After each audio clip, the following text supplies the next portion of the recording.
Yun, may dinala ditong motor mga boss. Oh, nice. Nabiyahe ka naman yata lang ano. Yan, kung mapapansin ninyo, talagang, ayan, na-stock siya ng matagal. Siguro mga 8 months.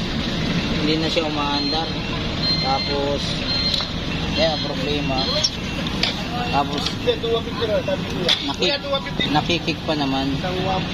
Ayan, ayan yung kanyang ano. Para pagbalik natin, masusure natin na andar na. So ayan mga boss, oh, binuksan na natin yung carburetor ni sir.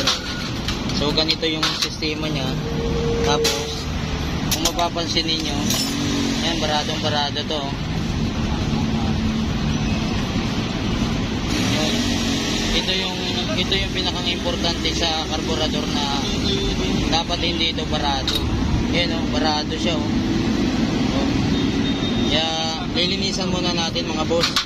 Yun, gamit tayo nito, oh. Yan, pwede rin niyang gamitin para dito.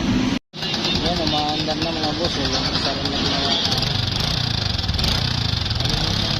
Carburetor mga boss. So yun lang talaga yung naging problema na. Isa rin to, oh. Ay, mayari, oh. May video din, oh. Ay, mayari, oh. Oo. Sa wakas, umandar din. Oo, yeah.